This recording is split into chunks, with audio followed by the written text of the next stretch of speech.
तर एक महत्त्वाची बातमी समोर येते। आंदेकर कुटुंबियांकडून उमेदवारी अर्ज आता दाखल करण्यासाठी पुणे मनपा निवडणुकीसाठी अर्ज दाखल करण्यासाठी ते पोहोचलेले आहेत। पोलीस सुरक्षेत आंदेकर कुटुंबीय आता फॉर्म भरण्यासाठी दाखल झालेले आहेत।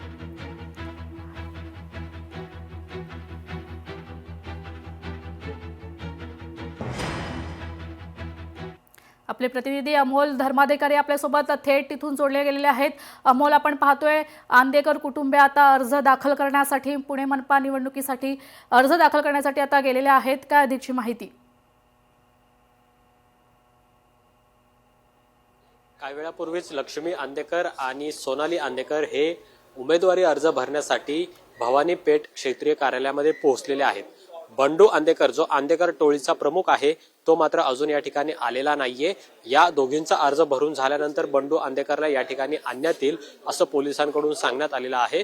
पण न्यायालयाने परवानगी दिल्यानंतर या दोघींनाही पोलीस बंदोबस्तामध्ये या ठिकाणी आणण्यात आलेलं होतं आणि आता आतमध्ये त्यांच्याकडून जो उमेदवारी अर्ज आहे तो भरला जातोय आणि तो अर्ज ते निवडणूक अधिकारी आहेत त्यांना देणार आहेत। प्रभाग क्रमांक 23 मधून सोनाली आंदेकर आणि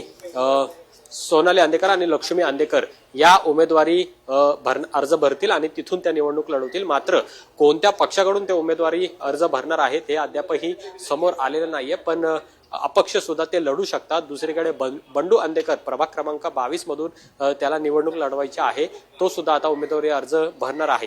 पुणे महानगरपालिकेच्या निवडणुकीच्या इतिहासामध्ये पहिल्यांदाच अशी घटना घडतीये की हे 3 आरोपी असलेले कारागृहात सध्या आहेत ते आणि कारागृहामधूनच त्यांना निवडणूक लढवायची आहे। पुण्यामध्ये आंदेकर टोळीचं वर्चस्व पाहिलं तर गेल्या अनेक वर्षांपासूनचं आहे। नुकतंच झालेल्या आयुष कोमकरच्या हत्या प्रकरणामध्ये हे संपूर्ण आंदेकर कुटुंबीय कारागृहामध्ये आहे।